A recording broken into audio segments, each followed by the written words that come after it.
रिया भक्ति पवित्र कहानियाँ।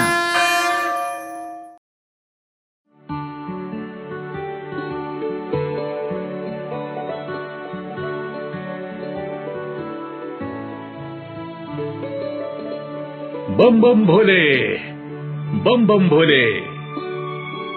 बम बम भोले की आवाज से हर रोज अपना दिन शुरू करने वाला नंदू कठपुतलियों को नचाने का काम करता था।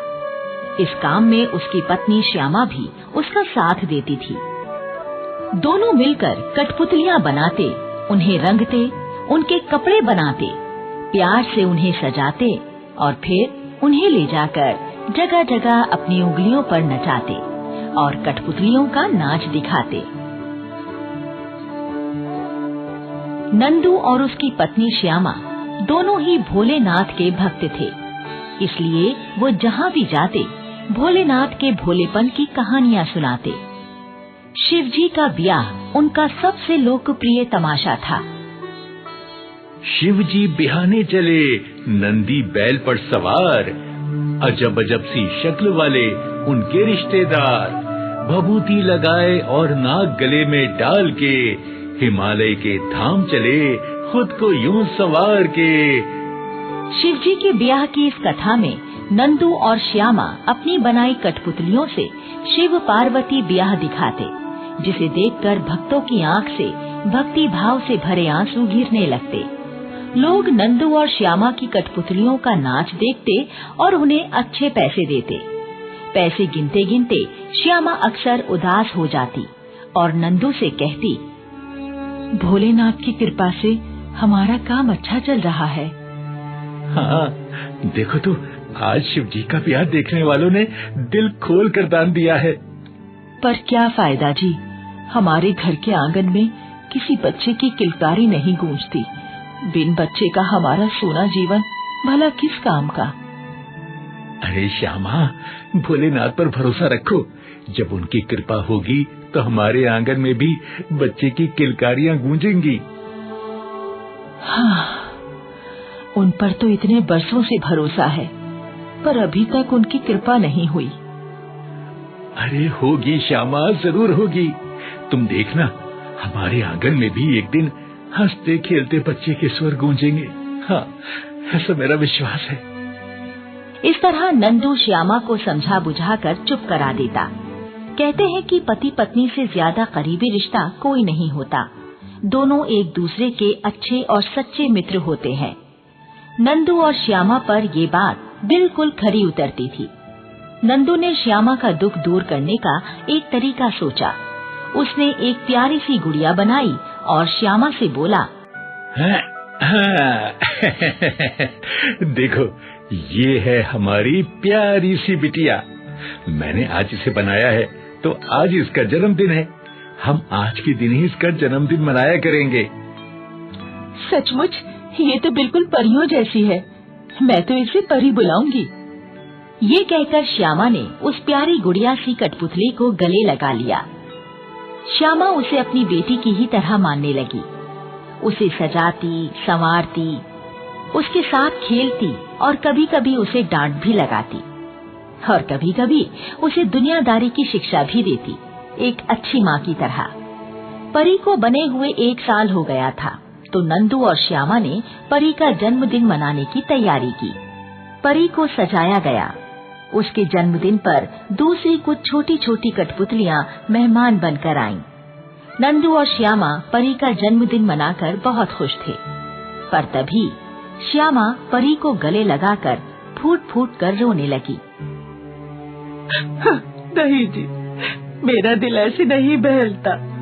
मुझे अपनी जैसी परी बिटिया चाहिए, जो मुझसे बात करे, मुझसे शरारत करे, मुझे परेशान करे, मुझसे रूठे, कभी मेरी कोई चीज उठाकर फेंक दे, कभी मैं उसे डांटूं तो चुप जाए, फिर मैं उसे मनाऊं, अपने हाथ से खाना खिलाऊं।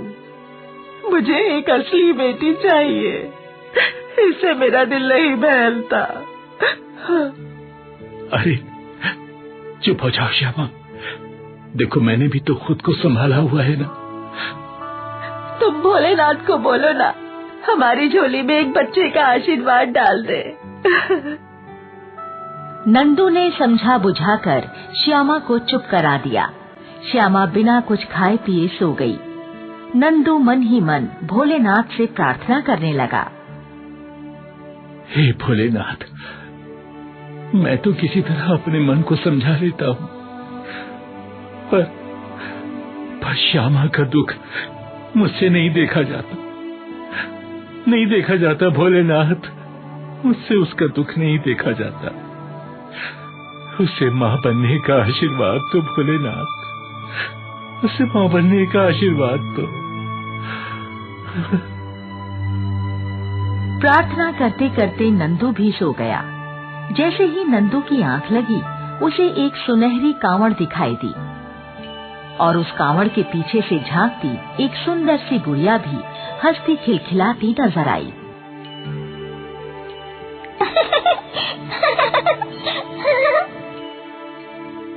ये सपना देखकर नंदू चौंक कर उठ गया। उसने श्यामा से अपना सपना कह डाला। क्यों श्यामा, इस सपने का क्या अर्थ हो सकता है? महाशिवरात्रि आने वाली है। उस पवित्र दिन सभी भक्त गंगा जल से शिवलिंग का अभिषेक करते हैं, दूर दूर से कांवड़ उठाकर लाते हैं, भोलेनाथ को मनाते हैं और उनके मन की मुराद पूरी होती है। तो तुम्हारा मतलब है कि हमें भी इस बार कांवड़ उठानी चाहिए और महाशिवरात्रि के दिन शिवलिंग का गंगा जल से अभिषेक करना चाहिए? बिल्कुल जी, तभी हमें हमारी बिटिया मिलेगी। हाँ, पर ये सुनहरी कांवड़ का क्या मतलब है? देखो जी, हम तो गरीब लोग हैं, सोने की कांवड़ तो हम नहीं बना सकते ना। भोलेनाथ तो भक्ति और प्यार के भूखे हैं। हमारी सच्ची श्रद्धा ही वो सोना है। आप भी इस बार कांवड़ लाएं और भोलेनाथ से मन की मुराद पाएं। श्यामा की बात नंदू को सही लगी। उसने तय कर लिया कि वो भी इस बार कांवड़ जाने वालों के साथ जाएगा और महाशिवरात्रि के दिन गंगा जल से शिवलिंग का अभिषेक कर अपने मन की मुराद पाएगा। नंदू ने जैसा सोचा था वैसा ही किया। बम बम भोले के नारे लगाते दूसरे साथियों के साथ वो भी अपने कंधे पर कांवड़ लादे अपने शहर के मंदिर की ओर बढ़ रहा था।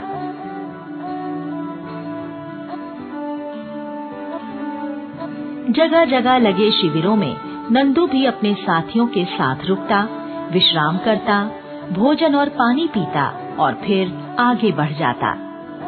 रास्ते में एक शिविर में बाकी साथियों के साथ रुककर उसने भोजन किया, पानी पिया और 2 रोटी अपने साथ पोटली में भी रख ली।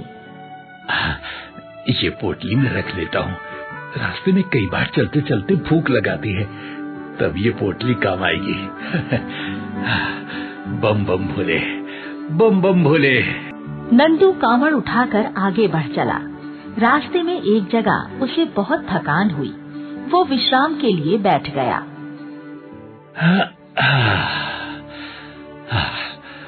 यहाँ बैठ जाऊं थोड़ी देर के लिए।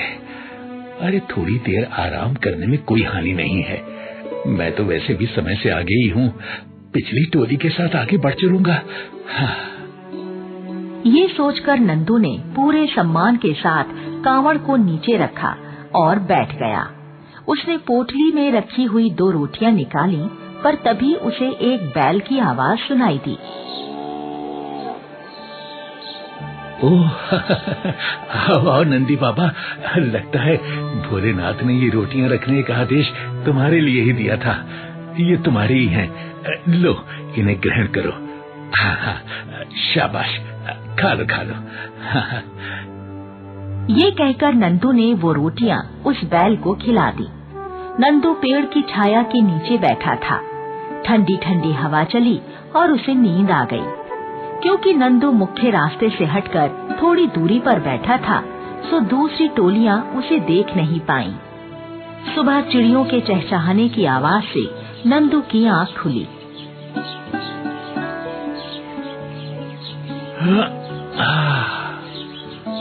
अरे ये तो दिन निकल आया। ओह, मैं तो पीछे छूट गया। आज ही तो महाशिवरात्रि का दिन है। हे भोलेनाथ, भोलेनाथ क्षमा करो, ये क्या हो गया? हाँ? तभी नंदू की नजर अपनी कांवड़ पर पड़ी।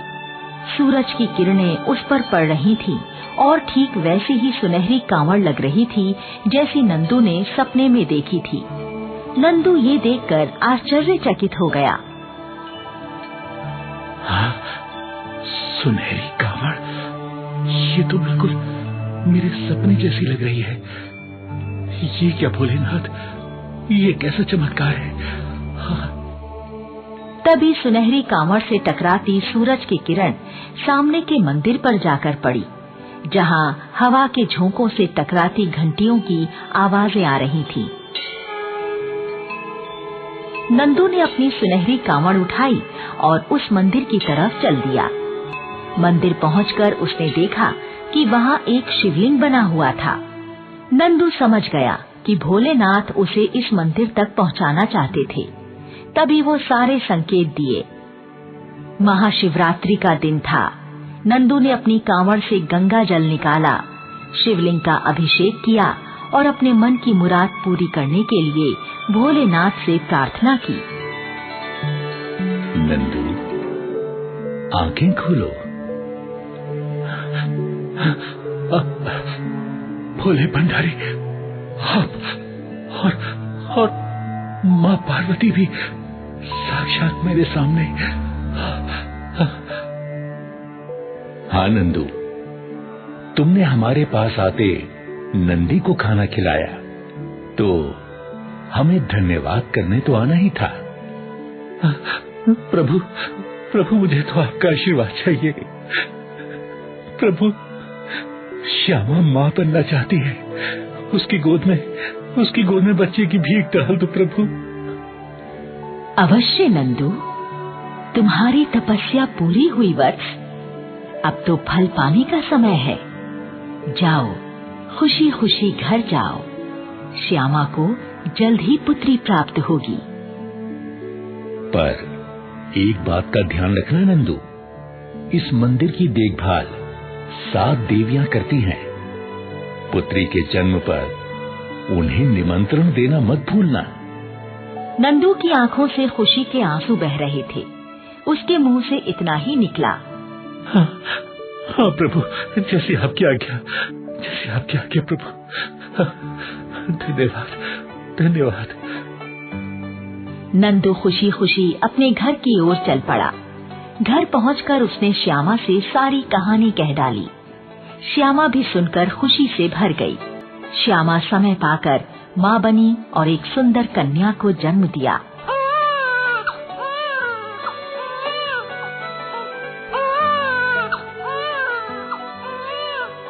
नंदू को याद आया कि उसे मंदिर की 7 देवियों को भी निमंत्रण देना है। नंदू खुशी खुशी मंदिर गया और श्रद्धा से सिर झुकाकर उन 7 देवियों को कन्या को आशीर्वाद देने के लिए आने का निमंत्रण दिया। देवियों ने खिलखिलाकर अपने आने की सहमति दी।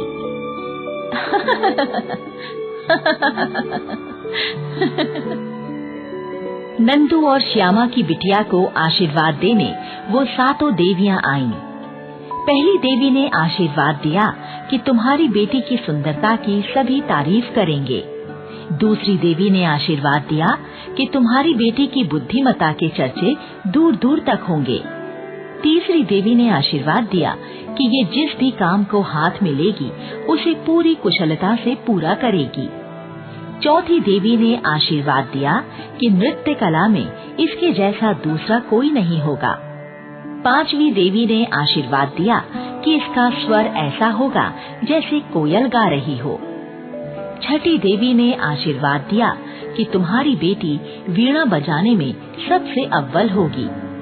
और 7वीं देवी ने आशीर्वाद दिया कि तुम्हारी बेटी तुम्हारी ही तरह कठपुतलियां बनाने और उनके सुंदर सुंदर वस्त्र बनाने में माहिर होगी। नंदू और श्यामा ने उन 7 देवियों को धन्यवाद दिया। देवियां आशीर्वाद देकर फूल बरसाकर चली गईं। नंदू और श्यामा की खुशी का ठिकाना नहीं था। भोलेनाथ की कृपा से सुनहरे कांवड़ के पीछे से हंसती खिलखिलाती जीती जागती कन्या की किलकारियां उनके आंगन में गूंज रही थीं।